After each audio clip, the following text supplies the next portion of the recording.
पौराणिक कथाओं के अनुसार सनातन धर्म में भगवान ब्रह्मा एक महत्वपूर्ण स्थान रखते हैं। शास्त्रों के अनुसार ब्रह्मा त्रिदेवों में से एक है जो सृष्टि के सृजन का कार्यभार संभालते हैं।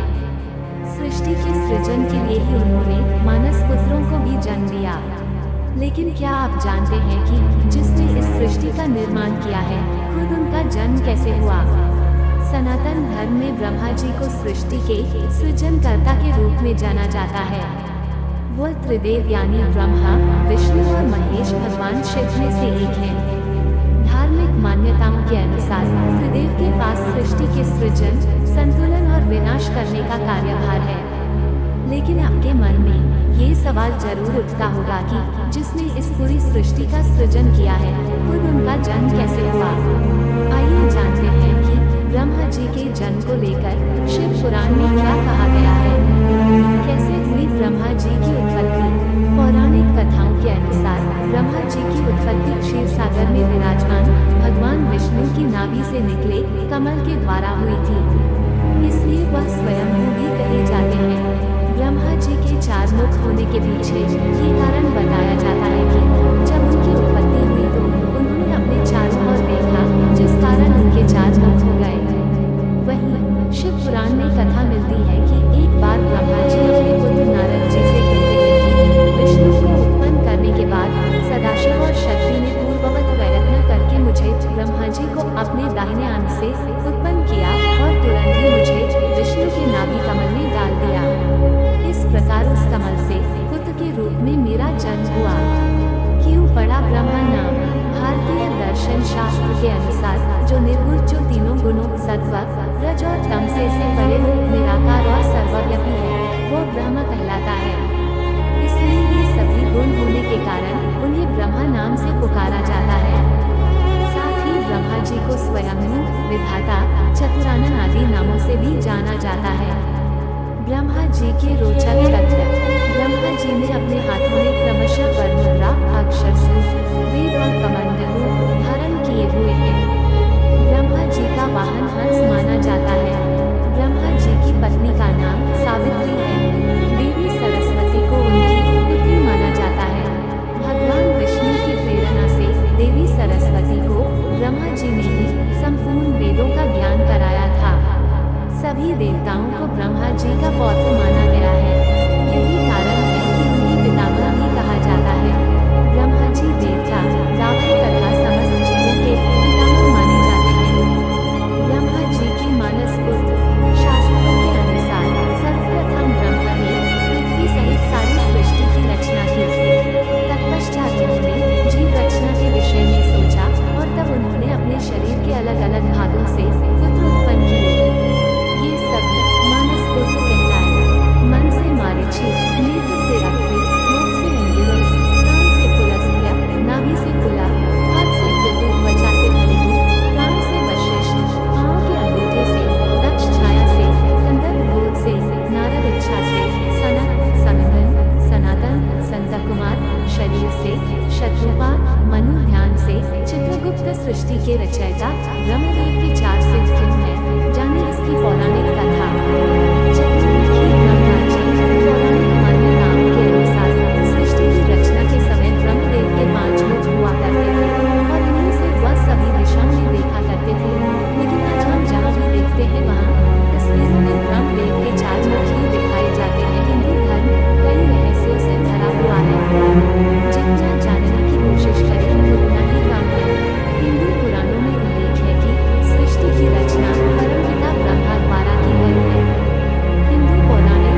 सृष्टि में मानव विकास के लिए उन्होंने एक बेहद सुंदर स्त्री को बनाया जिसका नाम शत्रुपा था।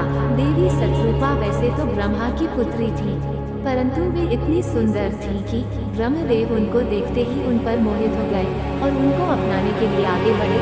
देवी शत्रुपा उनसे बचने के लिए हर दिशा की तरफ जाने लगी, लेकिन ब्रह्मदेव ने अपने 3 सिर और उत्पन्न कर हर तरफ से देवी शत्रुपा को देखना नहीं छोड़ा। जब शत्रुपा ब्रह्मदेव की नजरों से नहीं बच पाई, तब वे ऊपर की तरफ दौड़ने लगी। उस समय ब्रह्मदेव ने अपने एक और सिर की उत्पत्ति की जो ऊपर की तरफ देख सके।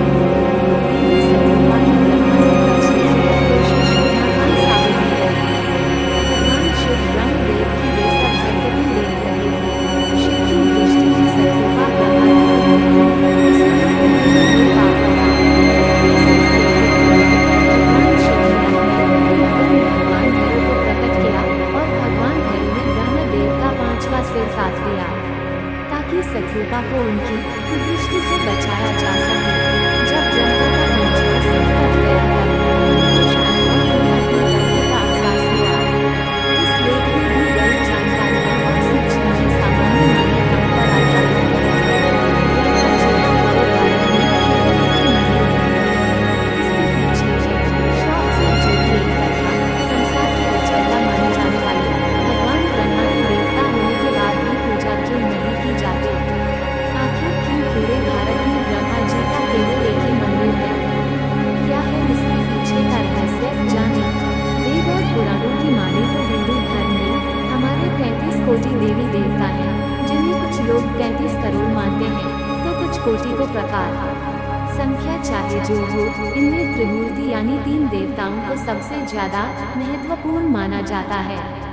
ब्रह्मा, विष्णु और महेश यानी भगवान शिव ब्रह्मदेव को संसार का रचनाकार माना जाता है। विष्णु को पालनहार और महेश यानी शिव को संहारक। लेकिन हैरानी की बात है कि जिन्होंने सृष्टि की रचना की, उसका निर्माण किया, उनकी संसार में पूजा नहीं की जाती। पुष्कर में है ब्रह्मा जी का एकमात्र मंदिर। ब्रह्मा हिंदू धर्म में एक प्रमुख देवता है। ये हिंदुओं के 3 प्रमुख देवताओं ब्रह्मा, विष्णु, महेश में से एक है। ब्रह्मा को सृष्टि का रचयिता कहा जाता है। सृष्टि रचयिता से मतलब सिर्फ जीवों की सृष्टि से है। तीनों देवताओं में ब्रह्मा जी का चित्रण प्रथम और सबसे वृद्ध देवता के रूप में किया गया है, लेकिन ब्रह्मा को वह दर्जा प्राप्त नहीं है जो विष्णु और शिव को है। वृद्ध पिता की तरह देव परिवार में इनका स्थान उपेक्षित होता गया है। ब्रह्मा जी तो शिव जी के काल में भी थे और राम के काल में उनके पुत्र वशिष्ठ जी के साथ थे। महाभारत काल में भी उन्होंने कृष्ण की मदद की थी। विष्णु से वैष्णव और भागवत धर्म का सूत्रपात होता है तो शिव से शैव धर्म का, जबकि ब्रह्मा के हाथों में वेद ग्रंथों का चित्रण किया गया है। उनकी पत्नी गायत्री के हाथों में भी वेद ग्रंथ है।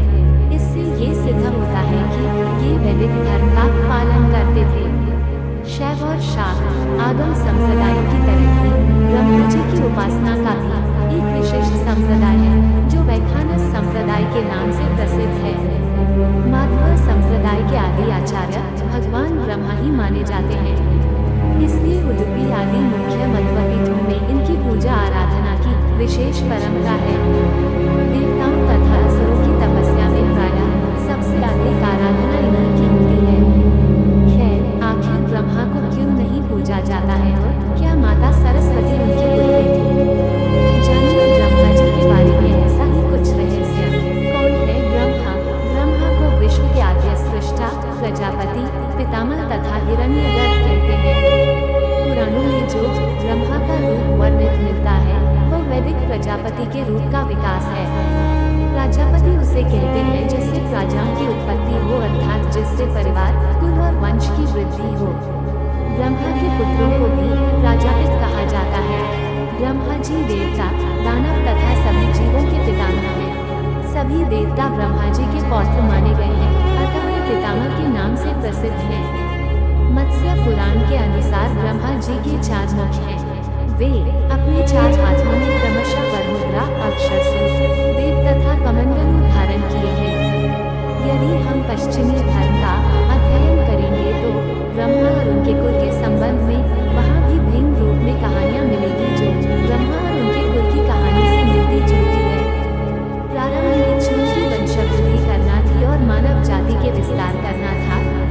सभी ने आपस में ही संबंध बांधकर सृष्टि रचना का विस्तार किया था।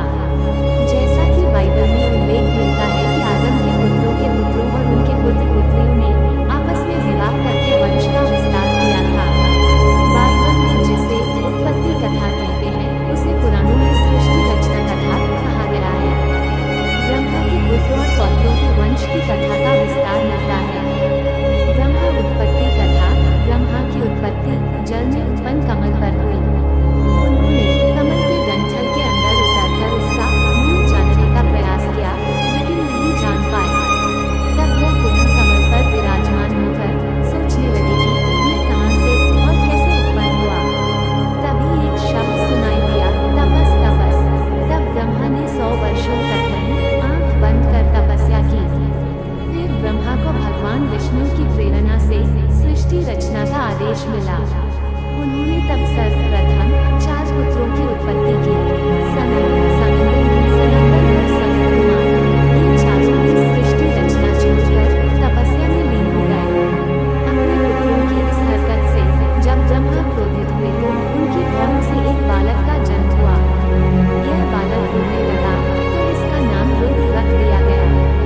फिर ब्रह्मा ने विष्णु जी की शक्ति से 10 तेजस्वी पुत्रों को जन्म दिया। उनके नाम है मारीचि, अत्रि, अंगिरा, पुला, पुलत्स्य, पृथु, वशिष्ठ, दक्ष, हरिण और नारद। उनकी मुख से पुत्री वाग्देवी की उत्पत्ति हुई। फिर ब्रह्मा ने अपने शरीर के 2 अंश किए, एक अंश से पुरुष को मनु और दूसरे से स्त्री को शत्रुपा को जन्म दिया। मनु और शत्रुपा की संतान के लिए शिव ने बड़ा रूप धारण कर धरती का उद्धार किया।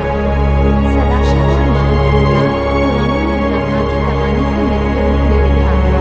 पुराणों के अनुसार क्षीरसागर में शेषशायी विष्णु के नामों से ब्रह्मा की स्वयं उत्पत्ति हुई, इसलिए ये स्वयं ही कहलाते हैं। शतपुराण अनुसार ब्रह्मा, विष्णु और महेश के माता पिता सदाशिव और दुर्गा ने जो काशी में निवास करते थे। ये कथा इस प्रकार है। इस आनंद रूप वन काशी में भ्रमण करते हुए एक समय शिव और शिवा को यह इच्छा उत्पन्न हुई कि किसी दूसरे पुरुष की सृष्टि करनी चाहिए, जिस पर सृष्टि निर्माण वंशवृद्धि आदि का कार्यभार रखकर हम निर्माण धारण करें। ऐसा निश्चय करके शक्ति सहित परमेश्वर रूपी शिव ने अपने वामन पर अमृत मल दिया। फिर वहां से एक पुरुष प्रकट हुआ। शिव ने उस पुरुष से संबोधित होकर कहा, वत्स, व्यापक होने के कारण तुम्हारा नाम विष्णु विख्यात होगा। विष्णु को उत्पन्न करने के बाद सदाशिव और शक्ति ने पूर्ववत प्रयत्न करके ब्रह्मा जी को अपने दाहिने अंग से उत्पन्न किया और तुरंत ही उन्हें विष्णु के नाभि कमल में डाल दिया। इस प्रकार इस कमल से ब्रह्मा का जन्म हुआ। ब्रह्मा जी उस कमल के सिवाय दूसरे किसी को अपने शरीर का जनक या पिता नहीं मानते थे। ये कौन है?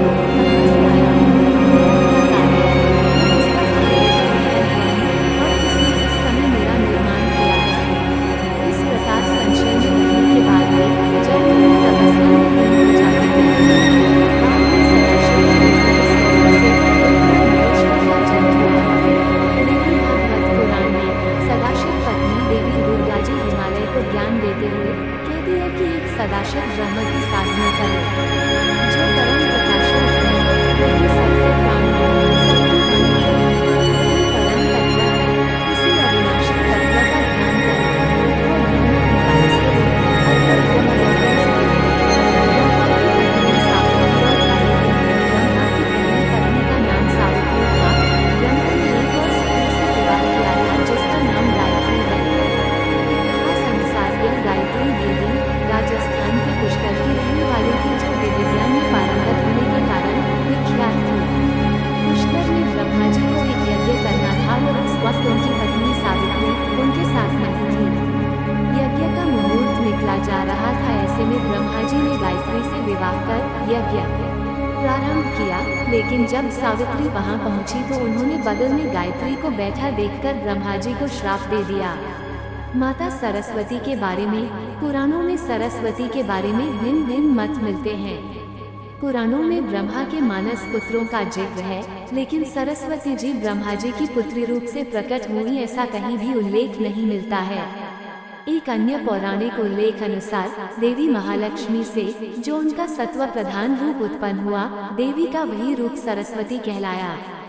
सरस्वती उत्पत्ति कथा हिंदू धर्म के दो ग्रंथों सरस्वती पुराण और मत्स्य पुराण में सृष्टि के रचयिता ब्रह्मा का सरस्वती से विवाह करने का प्रसंग है, जिसके फलस्वरूप इस धरती के प्रथम मानव मनु का जन्म हुआ। कुछ विद्वान मनु की पत्नी शत्रुपा को ही सरस्वती मानते हैं।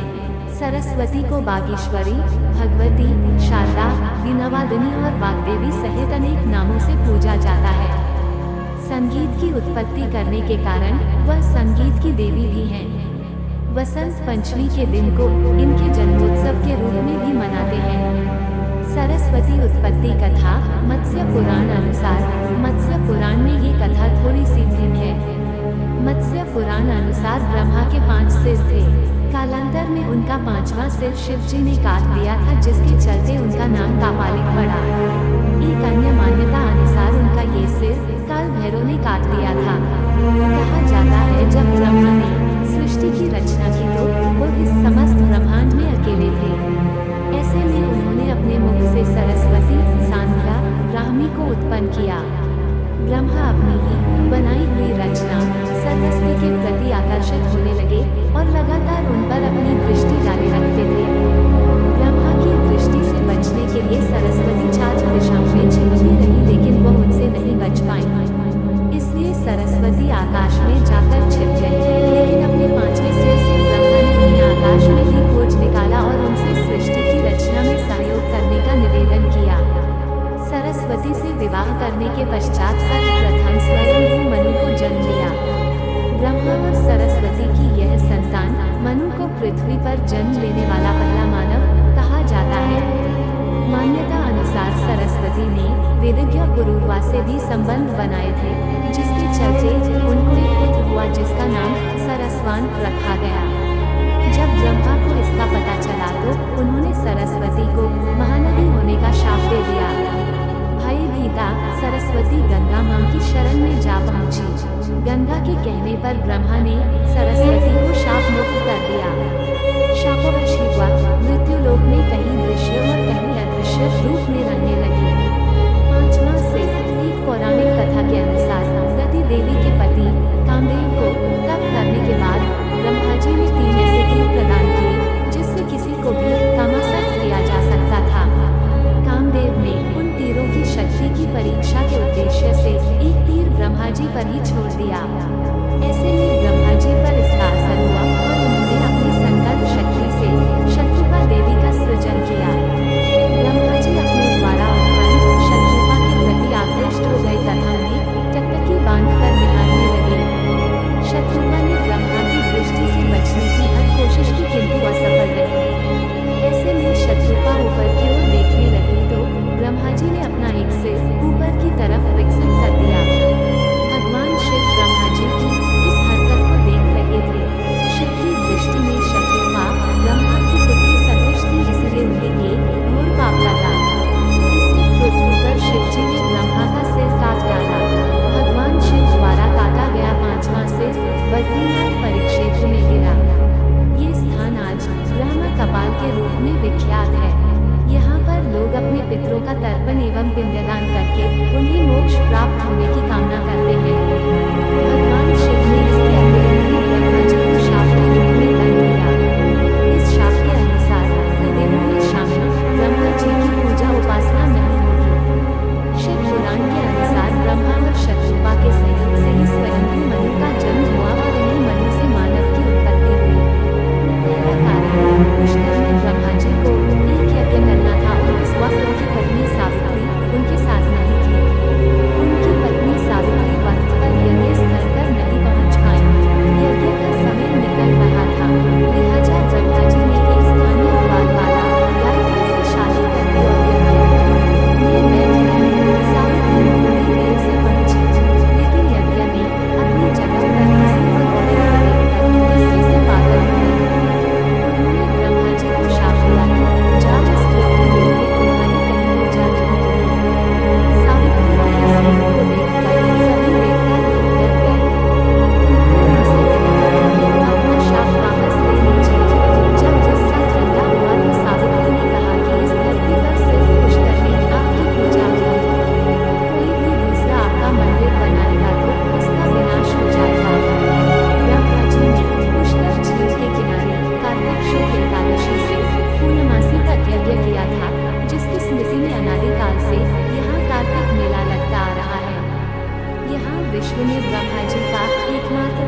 पर जमीन तल से 2369 फुट की ऊंचाई पर ब्रह्मा जी की प्रथम पत्नी सावित्री का मंदिर है। झील की उत्पत्ति के बारे में किंवदंती है कि ब्रह्मा जी के हाथ से यहीं पर कमल पुष्प गिरने से जल प्रस्फुटित हुआ, जिससे इस झील का उद्भव हुआ। राजस्थान में अजमेर शहर से 14 किलोमीटर दूर पुष्कर झील है। पुष्कर के उद्भव का वर्णन पद्म पुराण में मिलता है। दूसरा कारण प्रमुख देवता होने पर उनकी पूजा बहुत कम होती है। तीसरा कारण है कि ब्रह्मांड की भाग लेने के लिए जब भगवान शिव ने विष्णु और ब्रह्मा को भेजा तो ब्रह्मा ने वापस लौटकर शिव से असत्य वचन कहा था। तीसरा कारण जब पिता ब्रह्मा जी की कला कामिनी और मनमोहक थी। उनके मनमोहक रूप को देखकर स्वर्ग अप्सरा मोहिनी नामक कामासुर हृदय और समाधि में ब्रह्मा जी के सामने आसन लगाकर जब ब्रह्मा जी की कांगड़ा टूटी तो उन्होंने मोहिनी से पूछा, देवी आप स्वर्ग का त्याग कर मेरे समीप क्यों बैठी हैं? मोहिनी ने कहा, हे ब्रह्मदेवा, मेरा तन और मन आपके प्रति प्रेम में खड़ा है। कृपया आप मेरा प्रेम स्वीकार करें। ब्रह्म जी मोहिनी के कामभाव को दूर करने के लिए उसे निपुण ज्ञान देने लगे। मोहिनी ब्रह्मा जी को अपने अनुसार करने के लिए ब्रह्म भगवान से पूछा लगी। ब्रह्मा जी उसके मुखपाश से बचने के लिए अपने इष्ट श्रीहरि को याद करने लगे। उसी समय सप्तऋषियों का ब्रह्मलोक में आगमन हुआ। सप्तऋषियों ने ब्रह्मा जी के समीप मोहिनी को देखकर उनसे पूछा कि रूपवती अप्सरा आपके साथ क्यों बैठी है? ब्रह्मा जी बोले, यह अप्सरा नृत्य करते करते थक गई थी, विश्राम करने के लिए पुत्री भाव से मेरे समीप बैठी है। सप्तऋषियों ने अपने योग बल से ब्रह्मा जी की मिथ्या भाषा को जान लिया और मुस्कुराकर वहां से प्रस्थान कर गए। ब्रह्मा जी के अपने प्रति ऐसे वचन सुनकर मोहिनी को बहुत गुस्सा आया। मोहिनी बोली, मैं आपसे अपनी काम इच्छाओं की पूर्ति चाहती थी और आपने मुझे पुत्री का दर्जा दिया। अपने मन पर संयम होने का बड़ा घमंड है आपको, तभी आपने मेरे प्रेम को ठुकराया। यदि मैं सच्चे हृदय से आपसे प्रेम करती हूँ तो जगत में आपको पूजा नहीं जाएगा। पुराणों अनुसार ब्रह्मा के कितने पुत्र थे ये कहना मुश्किल होगा, क्योंकि पुराणों में इनके पुत्रों की संख्या भिन्न भिन्न बताई गई है। यहाँ प्रस्तुत है प्रमुख पुत्रों के नाम, जिसमें से उनके मानस पुत्र भी थे। ब्रह्मा की इन पुत्रों को प्रजापति कहा गया है। इन पुत्रों से ही धरती के सभी मनुष्यों की उत्पत्ति हुई है, अर्थात यही सभी धरती के मनुष्यों के पूर्वज हैं। ब्रह्मा के कुलपुत्र विश्वकर्मा, अधर्म, अलक्ष्मी, 8 वसु, 4 कुमार, 7 मनु, 11 रुद्र, पुलस्त्य, पुला, अत्रि, क्रतु, अरणी, अंगिरा, रुचि, हरिदु, दक्ष, कर्दम, पंचशिखा, गोधु, नारद, मरीचि, अपांतरतमा, वशिष्ठ, प्रचेता, हंस, यति आदि मिलाकर कुल 59 पुत्र थे। इन्हीं में ब्रह्मा के मानस पुत्र भी हैं। ब्रह्मा के प्रमुख 10 पुत्र 1 अत्रि, 2 अंगिरस, 3 हरिदु, 4 कंदर्प, 5 वशिष्ठ, 6 दक्ष, 7 स्वयंभू मनु, 8 ऋतु, 9 पुलह, 10 पुलस्त्य। उक्त से धरती के 10 कुलों या कबीलों का निर्माण हुआ। ब्रह्मा के मानस पुत्र 1 मन से मरीचि, 2 नेत्र से अत्रि, 3 मुख से अंगिरस, 4 कान से पुलस्त्य, 5 नाभि से पुलह, 6 हाथ से क्रतु, 7 त्वचा से भरिदु, 8 प्राण से वशिष्ठ, 9 अंगुष्ठ से दक्ष, 10 छाया से कंदर्प, 11 गोद से नारद, 12 इच्छा से सनत, सनंदन, सनातन और संता कुमार, 13 शरीर से स्वयंभू मनु और शत्रुपा अंतरी, 14 ध्यान से चित्रगुप्त। ब्रह्मपुत्र ऋषि भृगु की पुत्री माता लक्ष्मी थी। लक्ष्मी की माता का नाम ख्याति था। महर्षि भृगु विष्णु के श्वसुर, शिव के साऊ और राजा दक्ष के भाई थे। दक्ष की पुत्री सती से शिव ने विवाह किया था। पुराणों में ब्रह्मा पुत्रों को ब्रह्मा आत्मा व जायते पुत्र ही कहा गया है। ब्रह्मा ने सर्वप्रथम जिन 4 सनत, सनंदन, सनातन और सनत कुमार पुत्रों का सृजन किया, उनकी सृष्टि रचना के कार्य में कोई रुचि नहीं थी। वे ब्रह्मचर्य रहकर ब्रह्म तत्व को जानने में ही मगन रहते थे। इन विप्राक पुत्रों के इस निष्पेक्ष व्यवहार पर ब्रह्मा को महान क्रोध उत्पन्न हुआ।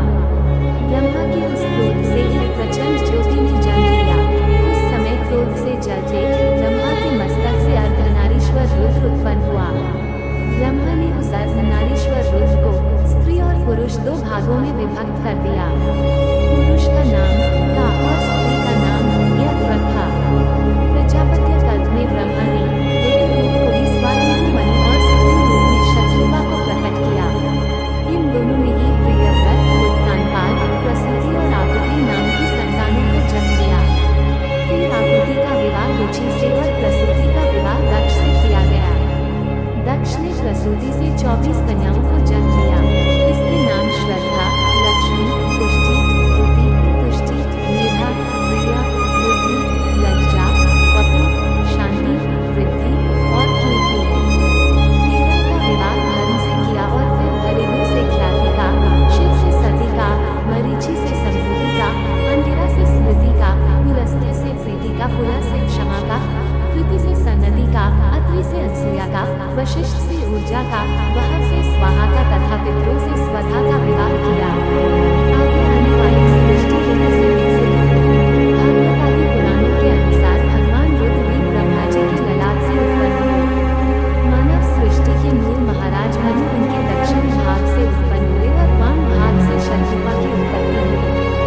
स्वयंभू मनु और महारानी शत्रुपा से मैत्री सृष्टि प्रारंभ हुई। ब्रह्मा जी की आयु 100 वर्षों की है, लेकिन ये 100 वर्ष मनुष्यों के 100 वर्ष नहीं है। दरअसल मनुष्यों के एक साल 365 दिन के बराबर देवताओं का एक दिन होता है। उत्तरायण उनका दिन और दक्षिणायन उनकी रात है। वैसे ही देवताओं के एक वर्ष के बराबर ब्रह्मा जी का एक दिन होता है। श्रीमद् भगवत गीता में भगवान कृष्ण ने ब्रह्मा के दिन को मनुष्य के 1000 चतुर्युग के बराबर बताया है और रात भी उतनी ही लंबी। भगवान ब्रह्मा ने कल्प के प्रारंभ में मनुष्य का और जीवन का निर्माण किया। तब उनकी रात्रि होगी, तब धरती पर प्रलय की शुरुआत होगी और सभी कुछ शून्य हो जाएगा। फिर जब पुनः ब्रह्मा का दिन प्रारंभ होगा, तब फिर सृष्टि का निर्माण होगा। अभी 28वें वैवस्वत मनु और 14वें इंद्र का राज्य चल रहा है। इसके मुताबिक ब्रह्मा जी की उम्र अभी 13 दिन हुई है और 14वां दिन चालू है। अब इस लिहाज से अगर 100 वर्षों की उनकी उम्र मानी जाए तो उनकी उम्र तो अभी बहुत लंबी है। ब्रह्मा जी ब्रह्मलोक में रहते हैं। एक वर्ष इक्वल्स देवताओं का एक दिन, जिसे दिव्य वर्ष कहते हैं। 12,000 दिव्य वर्ष इक्वल्स एक महायुग, चारों युगों को मिलाकर एक महायुग। 71 महायुग इक्वल्स 1 मनवंतर, लगभग 30 करोड़ 84 लाख 48 हजार मानव वर्ष बाद प्रलय काल। 14 मनवंतर इक्वल्स एक कल। एक कल इक्वल्स ब्रह्मा का एक दिन। ब्रह्मा का एक दिन बीतने के बाद महाप्रलय होती है और फिर इतनी ही लंबी रात्रि होती है। इस दिन और रात्रि के आकलन से उनकी आयु 100 वर्ष होती है। उनकी आयु कल्पों में विचित्र है और शेष में से एक प्रथम कल्प है। महत कल्प, हिरण्यगर्भ कल्प, ब्रह्म कल्प, पद्म कल्प बीत चुका है। अभी वराह कल्प चल रहा है। वराह कल्प की शुरुआत विष्णु के निर्वराह अवतार से हुई है। इस कल्प में ब्रह्मा ने सृष्टि की कैसे शुरुआत की थी? कालांतर मनवंतर की आखिरी विष्णु पुराण के अनुसार मनवंतर की आखिरी उत्पत्ति चंद्र की इसके अलावा कुछ अतिरिक्त वर्ष भी जोड़े जाते हैं। एक मनवंतर इक्वल्स 71 चतुर्युगी इक्वल्स 8,52,000 दिव्य वर्ष इक्वल्स 30 करोड़ 67 लाख 20 हजार मानव वर्ष। इस कल्प में 6 मनवंतर अपनी संख्याओं समेत बीत चुके। अब 7वां मनवंतर काल चल रहा है, जिसे वैवस्वत मनु की संतानों का काल माना जाता है। 27वां चतुर्युग बीत चुका है। वर्तमान में यह 28वें चतुर्युगी का पृथ्वी बीत चुका है और फिर कलयुग चल रहा है। ब्रह्मा ने वरदान, अक्सर देवता, सिंह और दैत्य असुर प्रतिद्वंदिता के चलते अपनी शक्ति बढ़ाने के लिए ब्रह्मा की तपस्या करके उनसे अजर अमर होना का वरदान प्राप्त करते रहते हैं। इसके अलावा भी सामान्य मनुष्यों ने भी ब्रह्मा की तपस्या करने वरदान हासिल किए हैं। विप्रचित्ति, तारक, हिरण्यकशिपु, रावण, गजासुर तथा त्रिपुर आदि असुरों को इन्होंने ही वरदान देकर अवध्य कर डाला था। ब्रह्मा जी ने कई असुरों के अलावा राक्षस को भी वरदान दिए थे। जैसे कुंभकर्ण को निंद्रा का वरदान दिया था, तो दूसरी ओर मेघनाद को अवध्य होने का। इंद्र को छोड़ने के बदले मेघनाद ने ब्रह्मा से अमरता का वरदान मांगा। ब्रह्मा ने अमरता देने से मना कर दिया, लेकिन उसे वरदान दिया कि कोई भी युद्ध में मेघनाद को नहीं हरा सकता। लेकिन इस पर भी एक शर्त रखी कि हर युद्ध से पहले उसे अपने पार्थांगिरा देवी के लिए यज्ञ करना पड़ेगा। साथ ही ब्रह्मा ने मेघनाद को इंद्रजीत नाम भी दिया। विभीषण को सदैव धर्म के मार्ग पर चलने का वरदान दिया था। रावण को भी ब्रह्मा से वरदान मिला था। उसने यह वरदान मांगा था कि मुझे कोई देव, दैत्य, दानव और राक्षस नहीं मार सके। उसने मानव और वानर का नाम इसलिए नहीं लिया क्योंकि इन्हें वह तुच्छ समझता था। हिरण्याक्ष और हिरण्यकश्यप को भी ब्रह्मा ने उनके अनुसार अजर अमर होने के वरदान दिया था। दोनों के वरदान की कहानी प्रसिद्ध है। दारुक, ब्रह्म और आर्म, महिषासुर, शुंभ, निशुंभ, चंड, मुंड, रक्तबीज आदि को वरदान दिए थे। ब्रह्मा जी ने कामदेव को भी वरदान दिया था। इस तरह देखा जाए तो ब्रह्मा के वरदानों की जितनी लंबी लिस्ट है उतनी ही उनके शापों की भी है। पौराणिक मान्यता अनुसार ब्रह्मा की पुत्री सरस्वती का विवाह भगवान विष्णु से हुआ था, जबकि ब्रह्मा की पत्नी सरस्वती अपराविद्या की देवी थी, जिनकी माता का नाम महालक्ष्मी था और जिनके भाई का नाम विष्णु था। विष्णु ने जिस लक्ष्मी नाम की देवी से विवाह किया था वे भृगु ऋषि की पुत्री थी। माना जाता है कि ब्रह्मा जी की 5 पत्नियां थीं, सावित्री, गायत्री, श्रद्धा, मेधा और सरस्वती। इसमें सावित्री और सरस्वती का उल्लेख अधिकतर जगहों पर मिलता है। पुराणों में सरस्वती के बारे में भिन्न भिन्न मत मिलते हैं। एक मान्यता अनुसार ब्रह्मा ने उन्हें अपने मुख से प्रकट किया था। एक अन्य पौराणिक उल्लेख अनुसार देवी महालक्ष्मी, लक्ष्मी नहीं, से जो उनका सत्व प्रधान रूप उत्पन्न हुआ, देवी का वही रूप सरस्वती कहलाया। देवी सरस्वती का वर्ण श्वेत है। सरस्वती देवी को शारदा, शत्रुपा, वाणी, वाग्देवी, वागेश्वरी और भारती भी कहा जाता है। संगीत की उत्पत्ति करने के कारण वह संगीत की देवी भी है। बसंत पंचमी के दिन को इनके जन्मोत्सव के रूप में भी मनाते हैं। श्री भागवतानंद गुरु जी के अनुसार सरस्वती का शब्द का प्रयोग उसके लिए आया है जो ज्ञान की अधिष्ठात्री हो, विद्या की अधिष्ठात्री हो और साकार रूप में विद्यमान हो। उस ऊर्जा शक्ति के लिए सरस्वती शब्द का प्रयोग किया गया है। शास्त्रों के अनुसार जिस तरह ज्ञान या विद्याएं दो हैं, उसी तरह सरस्वती भी दो हैं। विद्या में अपरा और परा विद्या है। अपरा विद्या की सृष्टि ब्रह्मा जी से हुई, लेकिन परा विद्या की सृष्टि ब्रह्म ईश्वर से हुई मानी जाती है। अपरा विद्या का ज्ञान जो धारण करती है वह ब्रह्मा जी की पुत्री है, जिनका विवाह विष्णु जी से हुआ है। ब्रह्मा जी की पत्नी जो सरस्वती